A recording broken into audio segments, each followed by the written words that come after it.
नमस्ते रसिक साथियों, खुशामदीद, नमस्कार। मैं आपका खिदमतगार अजय सोडानी। कितना खुश किस्मत हूँ मैं कि एक छोटे से अंतराल में ये दूसरी बार आपसे बात करने का, संवाद करने का मौका मुझे मिल रहा है। और ये संभव हो पाया है राजकमल समूह की इस अद्भुत सी योजना से, जिसने कि इस काले या कठिन दौर में भी हम लोगों को मिलाने का एक साधन जुगाड़ लिया है। तो राजकमल समूह के लोगों को बहुत बहुत धन्यवाद। और सीधे सीधे हम बातचीत पे आते हैं। और इधर की जो बकलोली में टाइम बिगाड़ने से, समय नष्ट करने से कोई लाभ नहीं है। तो आज मेरी मंशा ये है कि हम लोग किताब तो काफ़ी पढ़ते हैं, और आपने उन्हें तो खैर मुझसे कई ज़्यादा किताबें पढ़ी हैं, लेकिन किताब के पीछे के जो दृश्य होते हैं और दृश्य के पीछे की जो आवाज़ें होती हैं, वो बहुत मुश्किल से हम लोग पाठकों तक पहुंचा पाते हैं, और उससे भी ज़्यादा मुश्किल से पाठक उन आवाज़ों तक पहुंच पाते हैं। क्योंकि मेरा काम तो बड़ा आसान है, मुझे कोई कल्पना लोक में तो विचरना होता नहीं है, और सीधा सीधा जो आँखों से देखा है वो मुझे लिख देना है। और यही मैं समझता हूँ कि एक यात्रा वृत्तांत लिखने वाले की जिम्मेदारी भी है कि जो देखा वो सच सच बयां कर दे। लेकिन होता यह है अमूमन कि जो देखा, उसके साथ जो समझा, उसके साथ जो महसूसा, और उसके साथ जो एक नया चित्र, एक नया दृश्य, एक नया मंजर जो दिल में खींचा, वो भी आप तक पहुंचना चाहिए। और कई बार जब मैं आप तो जानते हैं कि मैं हिंदी के लोक से नहीं हूँ, और शब्दों का उतना खेल या शब्द के पास आके मैं उतना सहज नहीं हो पाता। तो हर बार सोचा करता था कि यार ये किताब जो मैंने लिखी है उसमें वो बात नहीं बन पाई जो मैं चाहता था, वो बात नहीं पहुंचा पाया जो मैंने महसूस की, वो गर्माहट आप तक नहीं पहुंचा पाया, जो तपिश जो मैंने महसूस की। तो आज ये मौका मिला है, तो मैं कोशिश ये करूँगा कि किताब के कुछ अंश तो पढ़ूँगा ही पढ़ूँगा कि जैसा कि आदेश हुआ है, लेकिन उसके बाद कुछ मैं आपको वो संगीत बताऊँगा, वो आवाज़ें सुनवाऊँगा जो मेरे दिल के बहुत नज़दीक पहुँची, और उन्होंने मुझे काफ़ी अंदर तक बदला। तो वो एक मेरी तमन्ना रहेगी, मेरी इच्छा रहेगी। नहीं, आपको लगेगा कि यार ये बड़ा बेढप सी बात कर रहे हो, आप कच गए। और कच पहुँचे कैसे? क्योंकि आप कच के लिए निकले, हम कच पहुँचे। लेकिन बात ऐसी है नहीं साहब। आपको तो मालूम है कि मैं ठहरा हिमालय प्रेमी। हिमालय से मेरा वास्ता, मेरा रिश्ता, मेरा नाता जो है वो दो तरफा है। अगर 4-6 महीने मैं उसको न देखूँ और वो मुझे न देखे तो दोनों बेचैन होने लगते हैं। तो हर बार की तरह इस बार मतलब 2018 में भी हम लोग हिमालय जा रहे थे, और हिमालय का ही मन बना रहे थे कि हिमालय कैसे जाना है, कब जाना है। तब कुछ इस तरह की घटनाएं घटी कि लगा कि इस साल हिमालय नहीं जा पाएंगे। अब वो घटनाएं या वो वाक़यात क्या थे, इसके खुलासे शायद आगे कभी आपके सामने होंगे ही, क्योंकि आप तो मेरे नाते रिश्तेदार ठहरे। लेकिन इस समय जब आप लोग खुद ही इतना परेशान हैं, अपनी परेशानियों के बयान आपके सामने करके आपको और परेशान करने से कोई फ़ायदा नहीं है। तो मैं उन बातों पे तो नहीं जाऊंगा कि मैं हिमालय क्यों नहीं गया 2018 में, या क्यों नहीं जा पाया 2018 में। अमूमन हम लोग हिमालय नहीं अगर जा पा रहे थे तो विचार कर रहे थे कहाँ जाना है। तो सामने था कि हम लोग चंबल की घाटियों में जाएं। एक मेरी मित्र हैं और ख़ुद बहुत अच्छी यायावर हैं, अलका कौशिक जी, उनकी काफ़ी एक ब्लॉग भी लिखती हैं, तो उनसे मैंने काफ़ी मालूमात भी ली। और चंबल की घाटियों के जो बीहड़ों के अंदर कहाँ रुकना है, कैसे रुकना है। तमन्ना ये थी कि भाई वहाँ जो पुराने डाकुओं ने आत्मसमर्पण कर दिया है, उनके साथ हफ्ता 2 गुजार के आया जाए। लगभग सारी तैयारियां थी, और निकलने के साथ ही हम लोग उसी दिशा में बढ़े भी। लेकिन ना मालूम कहाँ से एक आध 2 दिन पहले देखा हुआ धोलावीरा का एक चित्र जहन में उभरा।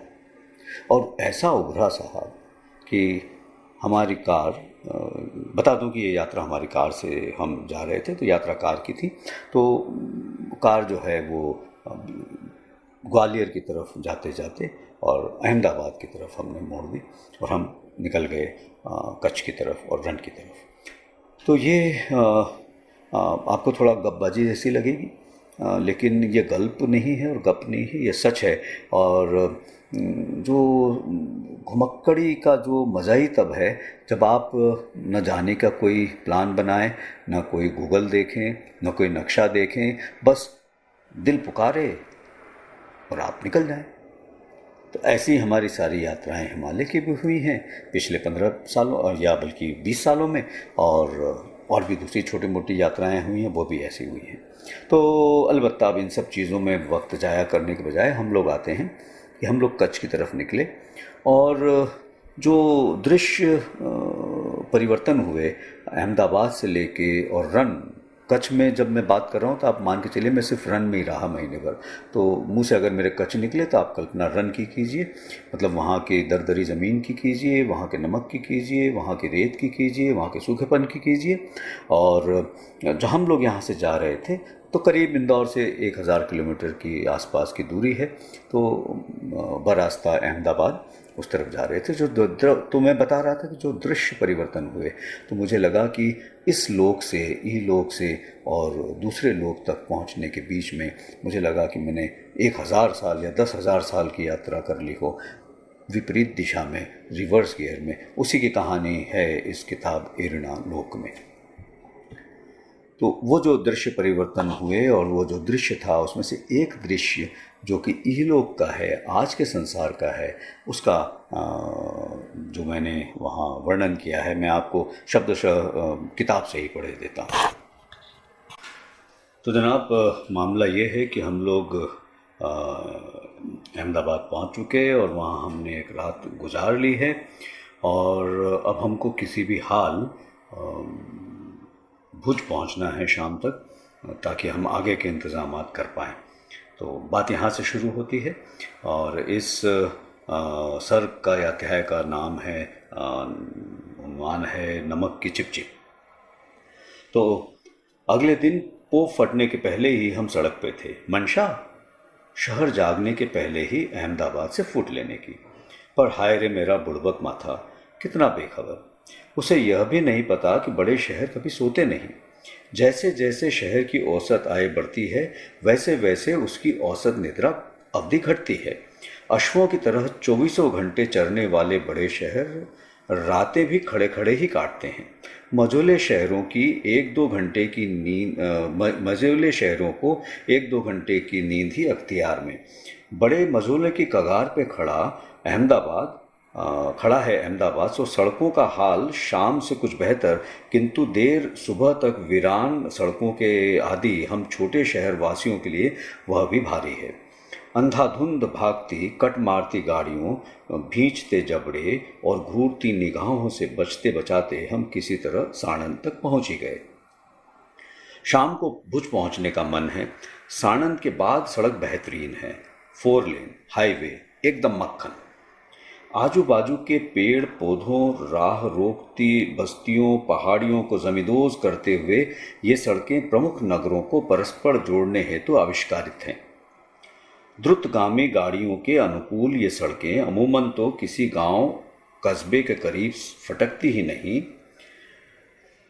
और जो कहीं कोई ढीठ गांव राह न छोड़े तो ये तपाक से फूल पर चढ़ गांवठियों को ठेंगा दिखाकर आगे निकल लेती हैं। ये सीधे सरपट रास्ते चिकने से ही, पर कितने नीरस, कितने निर्लोच। इनमें टशन तो भरपूर है, पर आकर्षण नदारत। हमारे मध्य प्रदेश की सड़कों के साथ चलते वे सुंदर भूदृश्य यहाँ से गुम हैं। नदारत हैं वो उबड़ खाबड़ ठेठ ज़मीनें, वे बरगद पीपल पलाश के छायादार विटप, उन पर चहकते फुदकते पाखी और नजरें गड़ाकर बैठे हुए उकाब। यहाँ सड़कों के गिर्द एक रंग यंत्रीकृत खेत हैं, न हल, न बैल, न बिचू के। जहाँ खेत नहीं, वहाँ पसरे हैं सूने, बेधज, मरियल, अवसादग्रस्त ज़मीनों के तितर बितर टुकड़े। इस निस्तेज धरा को बीहड़ कहना भी ठीक नहीं। बीहड़पन में अपना एक खिंचाव होता है, एक तर कर देने वाला आकर्षण। निरखो तो तरावट जिगर में महसूस हो, नजर में भी। सर पर मटकी, कमर पर गगरी, बल खाती पनिहारिन को देख, हिया में जो हिलोर होए, वो नलके से जल भरती आतिशी बाला को देख थोड़े ही न होती है। रस शोधक विकास यंत्र में इसकी पिराई हो चुकी है। इधर की वसुधा अब रसहीन है। खैर, इसके बाद और भी काफ़ी बातें हैं इस विकास को लेके, लेकिन अब मैं आता हूँ इस अध्याय के या सर्ग के अंतिम कुछ 3 या 4 जो पैराग्राफ हैं उसको मैं पढ़ूँगा। और वहाँ से आप देखिए, ये दृश्य है, वहाँ सड़कों के आसपास नमक के खेत हैं जिसमें समुद्र का पानी इकट्ठा करके उसको जलाया जाता है और नमक बनाया जाता है। तो वो बात मैंने यहाँ आप तक पहुँचाने की कोशिश की है कि दीठ की सीमाओं के परे तक पसरा अथाह जल, मेड़ के सींचों में कैद हिलोर विहीन समुद्री जल, फिर भी संतृप्त, फिर भी शांत। वाहरे पानी का चरित्र, वाह वाह, अपेक्षा अनुरूप ढल जाने की तासीर। बिजली बनाने को सन्नद्ध भाएं भाएं करते जल को देख सहसा भरोसा नहीं होता कि अंजुरी में आ यही नीर तमाम क्रियाओं को स्थगित कर किसी की प्यास बुझाने या पद प्रक्षालन करने को प्रस्तुत हो सकता है। वैसे सामने मेड़ों के मध्य तो कच्छ की घाटी से कांडला और सौराष्ट्र के मध्य की क्रीक का पानी लाया जाता है। समुद्र के स्तर बढ़ने पर अपने आप इधर आ जाता है। समुद्र लौट जाता है पर नहीं ले पाता संग मानव निर्मित मेड़ जाल में फंसा अपना जल। कुनबे से विलक जल हो, आदमी हो या जानवर, आंखें टक की प्रथम चाह। सूर्य भी टूट पड़ता है जल पर, चूस डालता है अंतिम कतरा उसके वजूद का। अग्निदाह के बाद बच रहता है छार, सागर का आखिरी निशान नमक। मेड़ों के मध्य भुरभुरा बिखरा बिखरा नमक। जल के जलने से बना नमक जख्मों को छूकर जलन न मचाए तो और क्या करे। जो जैसा पाएगा वही तो लौटाएगा। जल खेतों के मध्य की ये मेड़ें साधारण मेड़ों जैसी अल्हड़ छरहरी नहीं, बल्कि अच्छी खासी मोटी ताज़ी हैं, जिन पर नमक सुखाने साफ करने की बड़ी बड़ी मशीनें हैं। ट्रैक्टर, डंपर, ट्रक हैं, मालिकों के फाइबर हट्स हैं, टाबरों के झुंड हैं, मजदूर बस्तियां हैं, मुफलिसी है, बेगारी है, बच्चे हैं, बाल श्रम है, क्रिकेट है और श्वेत सारस पक्षी भी हैं। साहूकार जब मेड़ पर ही आ बैठे तो कामगारों की तो जान पर गई की गई। सुना है कि यहाँ के हालात भी ऐसे ही हैं। हमें अपने भोजन में स्वादानुसार नमक मुहैया कराने हेतु मजदूरी निहा नमकीन पानी में, कड़क धूप में कठोर श्रम करके क्या पाते हैं। जवाब मिला नमक के एक खेत के चौकीदार जुम्मा से। उसने बताया कि अब अरब सागर का जल यहाँ चलकर आने का इंतज़ार नहीं किया जाता। उसे मजबूत मोटरों से खींच मोटे मोटे पाइपों के जरिए यहाँ लाकर खेतों में भर दिया जाता है। धूप से नमक पकाया जाता है। जो जो नमक पकता है पानी का रंग बदलता है। जल पर गुलाबी रंगत चढ़ी यानी नमक तैयार। मजदूर पानी में हलनुमा यंत्र चलाते हैं, नमक बाहर निकालते हैं, उसे साफ जल से धोया जाता है। धुला नमक ठेकेदार लेके जाता है। श्रमिक पाता है 10 रुपये प्रति टन, ठेकेदार को दिया जाता है 100 रुपये प्रति टन।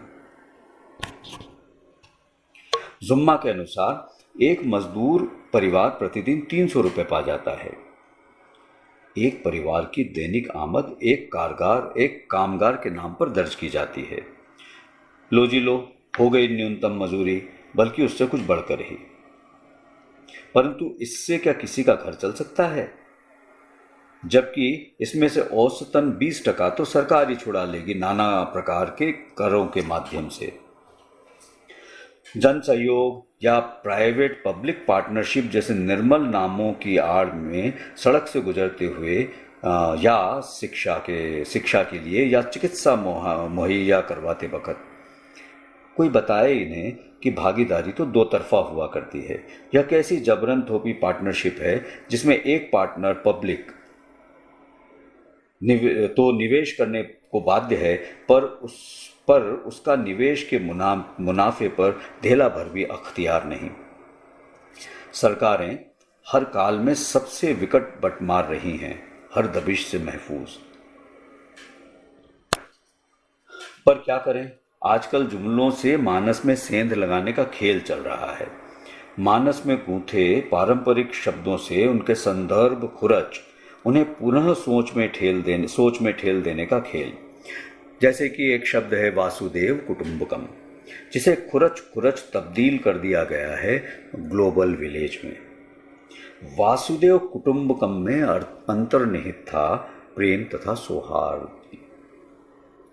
ग्लोबल विलेज के परोक्ष में है व्यापार। अब व्यापारी अपने ही वेद रच रहा है, अपने आशयों को अतीत कर अश्लील हो गए शब्दों को हमारे बीच धर रहा है ऋचाओं के मानिंद। किसी भले मानुष ने कभी कहा होगा कि मनुष्य है कुदरत की सर्वोत्तम रचना। फिर किसी चेले चपाटी ने आगे जोड़ दिया, निरंतर विकास ही मानव जीवन का उद्देश्य। लो जी लो, सूझ गया एक और जुमला, विकास। लो जी लो, मच गई होड़, विकास को नित नूतन ढंग से परिभाषित करने की होड़। एक और चंद ज्ञानी, दूसरी तरफ हम अंधभक्त। ज्ञानियों को मेवाभिष्टि, भक्तों को उपवास। ज्ञानियों की पोबारा, भक्त करें जय जयकार। किसी भाई ने पूछा नहीं कि मनुष्य जीवन जो आगे ही सर्वोत्तम है, उसको बेहतर बनाने की दरकार क्यों? कि विकास के मायने क्या? कि इस निरंतर विकास में निरंतर की सीमा कहाँ? किसी ने नहीं कहा कि श्रीमान जी, कुदरत की नजर में क्या मानव क्या शजर, सब एक। जो कहा तो सुनने को मिला, यू विकास विरोधी rascal, don't talk, just walk with us. तो लीजिए श्रीमान लोगों, हम चल पड़े विकास की राह पर। आवाज दो, हम एक हैं। तुम मुझे आराम दो, मैं तुम्हें अपनी माँ दूंगा। दबोच लिया अदिति को, कर डाला धरा का आंचल तार तार, खुरच डाले पहाड़ जंगल नदी ताल तले या पाखी परंपराएं। हर से गचागच कच कच कच कच कराहें आहें चीखें आहें। सामूहिक बलात्कार को चुपचाप देखने के एवज में हमें मिला विकसित का तमगा। गाड़ी, बंगले, एसी, मॉल, टीवी, बांध, प्रदूषण, कैंसर, मधुमेह, मोटापा, मिलावटी अन्न, सजावटी पौधे, पेड़ और जगमगाते शहर भी। इस पर भी क्या शहरों में परेशानियां खत्म हुई? उन्हें चिंता मुक्ति मिली, वहां से भूखमरी भागी, उधर सबको छत मिली और मिली हर एक को समुचित सुरक्षा, शिक्षा या साफ पवन। भूले से जो कोई कसमस आया तो उसको बॉब नाइट ने आके समझा दिया, जब बलात्कार अवश्य संभावी है तो आराम से लेटो और उसके मजे लो। इधर चिलचिलाती धूप में पुल से सटकर मैं ये सब देख रहा था कि उधर एक दिल खराश दृश्य नमूदार हुआ। नेपथ्य में शहरों को जगमग करने वाली पवन चक्कियां, मध्य में भोजन का स्वाद बढ़ाने वाले नमक के खेत और हाशिए पर जल ढोती दो मानव आकृतियां। वैसे मैंने उनका आपसी संबंध पूछ कर नहीं जाना, पर थोड़ा थम के उनकी चाल और हाव भाव देखने के बाद जो शब्द मेरे ज़हन में कौंधे वह थे माँ और बेटी। एक सूक्ष्म लिजे धागे को अपने डिंब में भांज सजीव सवाक बिंब रच उसकी अपनी ही रचना के पीछे लगभग निर्वजूद सा चलने वाला रचनाकार माँ के अतिरिक्त और कौन हो सकता है? सो माँ और बेटी। दोनों के ऊपर सारे कुनबे की प्यास बुझाने की जिम्मेदारी है शायद, पर बेटी के सर पर अपने वजन से ज्यादा बोझा। लवण रेत से तपती मेड़ पर दोनों नंगे पैर, इंतजाम पूरा था, जख्म देने का भी, नून मलने का भी। पूंजी आधारित अधुना व्यवस्था की सारी विडंबनाएं और समस्त विद्रूप मेरे सामने निर्वस्त्र खड़े थे। मेरी पेशानी भीग गई थी, कल्लों के करीब से पसीने के रेले बह निकले थे। मेरे भीतर का सारा नमक भर भरा कर बाहर आना चाहता था। घाम और नंगे पैरों से अपना नाता दरुणी नवन कभी नहीं भूलता। उस बच्ची का बोझा ढोना इज ओके सर जी। उस बच्ची का बोझा ढोना is okay sir ji. We are enjoying this photogenic scene sir ji. You do the needful. कचाकच खच खच खच खच खच खच। जानता हूँ आप में से कई लोगों को ये लगेगा कि ये दृश्य तो बड़े आम से हैं और हमारे रोज़मर्रा के देखे हुए दृश्य हैं, तो इनको सुनाने से क्या हासिल। हम लोग रोज़ ही देख रहे हैं इस तरह की वारदातें, इस तरह की घटनाएं, और अंततोगत्वा उनको हम हमारे जीवन का एक हिस्सा या दृश्य का एक हिस्सा मान लेते हैं, या जीवन मान लेते हैं कि जैसे खाने में कड़वा कुछ मसाला होता है, वैसे ये दृश्य हैं और इनसे पार पाना संभव नहीं है। तो ये जो आपके मन में शंका अगर है कि ये दृश्य मैंने क्यों सुनाए आपको या क्यों किताब में दर्ज करे हैं, तो उसका मकसद सिर्फ ये बताना है कि एक तरफ मैं ये दृश्य देखते हुए आगे गुजरात में धंस रहा था, और जहाँ मैं इस तरह के मंजरों से दूर हुआ और पहुँचा कच्छ के अंदर, तो वो दूसरी दुनिया थी। कुल 2-4-10 घंटे के अंदर मानो मैं कायातीत हो गया। ये सारी धूल, ये सारा कादा, ये सारा कीचड़ जो मेरे ज़हन पे लिपटा था, मेरे हृदय में पड़ा था, वो सारे घाव जो मेरे हृदय पे थे, अंतस में थे, वो बहुत तेजी से भरने लगे। मैं चाहूँगा, ये मेरी इल्तिजा है कि आप कुछ 2-4-5 मिनट के लिए अपनी आंखें बंद करें, क्योंकि जब आंखें मंजर देखती हैं तो दिमाग चालू रहता है, तर्क हावी होता है, सोच चलता रहता है। कुछ देर के लिए क्या हम इन चीज़ों को मुलतवी नहीं कर सकते? और वो मुलतवी करने का सबसे अच्छा और सबसे आसान तरीका है आंख बंद करके बैठ जाना और डूब जाना दृश्यों की परोक्ष से आती हुई आवाज़ों में। वो आवाज़ें जो कुछ तो मंजरों से उभरती हैं और कुछ दिलों में खींचती हैं। जब दोनों का सामेला होता है, जब दोनों का मिश्रण होता है, तब नसरत होता है रस अंतस में। और ये तभी संभव है जब हम इन दृश्यों के घमासान से दूर हों और 2 मिनट के लिए आंख बंद करें और कल्पना करें कि आप रण में हैं, आप खाट पे लेटे हैं, धीरे धीरे सूरज ढल रहा है, क्रौंच पक्षियों के झुंड कलरव करते हुए आकाश में मंडरा रहे हैं।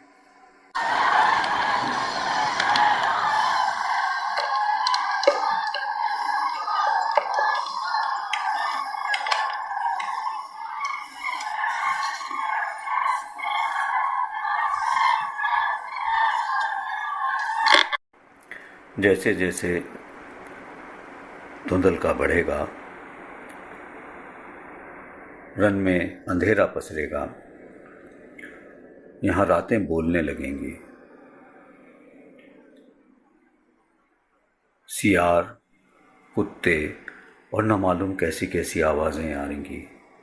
आप डरिए मत, आंखें बंद कीजिए और बंदी रहने दीजिए। आप महफूज हैं। ऐसा महसूस कीजिए, क्योंकि इनमें से कोई भी और किसी को भी आप में कतई कतई कोई दिलचस्पी नहीं है। वो आपके पास फटकेंगे भी नहीं।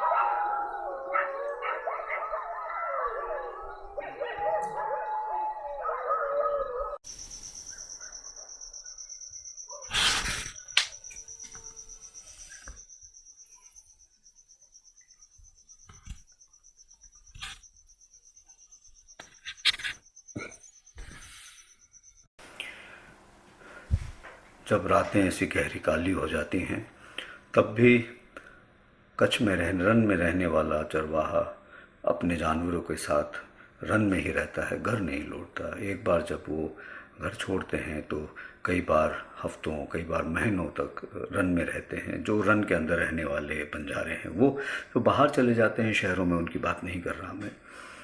तो जो रन में रहने वाले बंजारे हैं वो रन में ही रहते हैं, और फिर उनके साथ लंबी सामने लंबी रातें होती हैं। जंगल होता है, जंगल के ख़तरे होते हैं।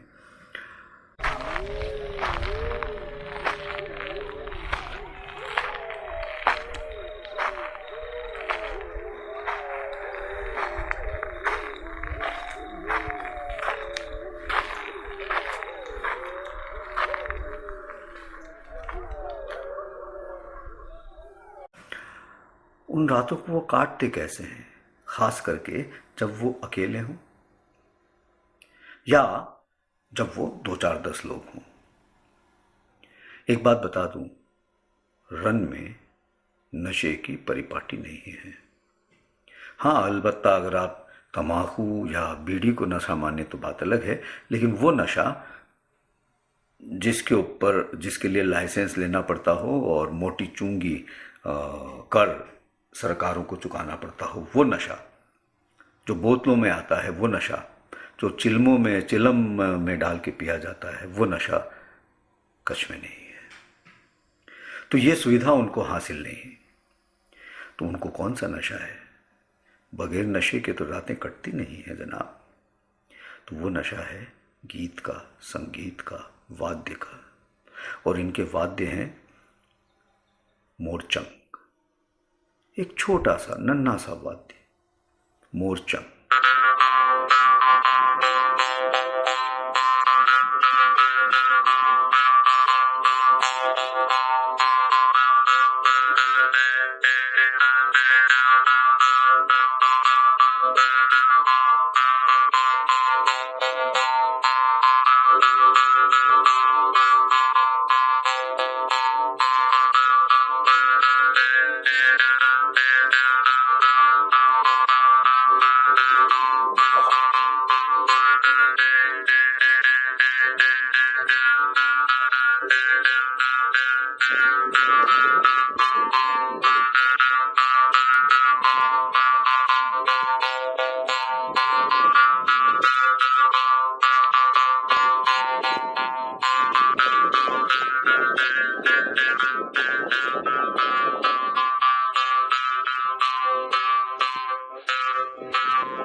कोई जो अच्छा चरवाहा है, जो और ज़्यादा रस में डूबा है, वो अपने साथ जुड़िया पावा, जो कि शहनाई और बांसुरी का मिला जुला सा एक यंत्र है, वो लेके चलता है। हाँ भी है। हाँ।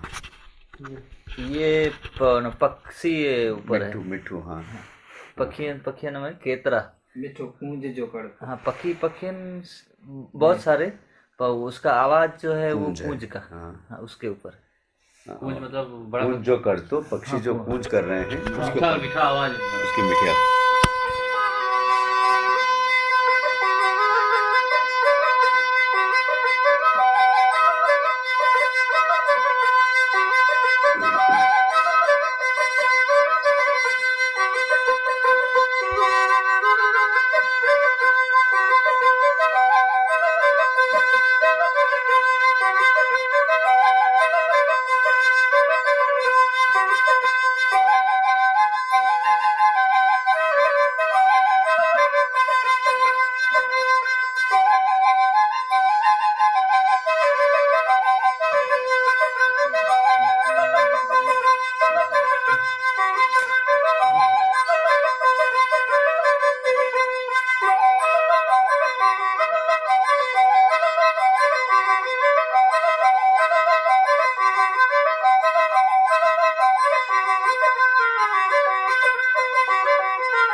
बात हुई जब गडरिया या चरवाहा अकेला है जब रन में, लेकिन क्या होता है जब वो दो चार समूह साथ में हों या दो चार लोग एक साथ मिल जाए रण में, या घर में कोई उत्सव हो, तब चलता है गाना बजाना।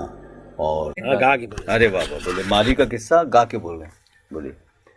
पेरी रात पेरी अची पयस उमर कोट में, पेरी रात पेरी पैरों प्या पची चुंडींदे चखल तू चूड़े लियो या बाणा यती बिये जोता बाबाणा सुते मुंह सारा भेरा दई बिटल ता वलर मुंह वारिया दिए जोता टारे वारे कयो जे दिन का जुदा इन कोटल मां किस्मत खड़े इमल खुदा। यही इसी रेतीली भूमि पर दो बहुत ही रसीले लोग आपको कभी मिल जाएं तो बड़ी किस्मत का धनी मानिएगा अपने आप को। नाम मैं उनके आपको बता ही देता हूँ, सुमार कादू और मिठा खान। मिठा खान की पहचान ये है कि वो चेहरे से बड़े मीठे दिखते हैं, दाढ़ी एकदम लाल है और जब बात करते हैं तो गले की नसें एकदम फूल जाती हैं। और इनकी खासियत ये है कि ये शाह लतीफ़ को गाते हैं, और क्या खूब गाते हैं जरा।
आपका तहे दिल से आभार, शुक्रिया कि आप इतनी देर तक साथ बने रहे, आपने सारी बातें ध्यान से सुनी।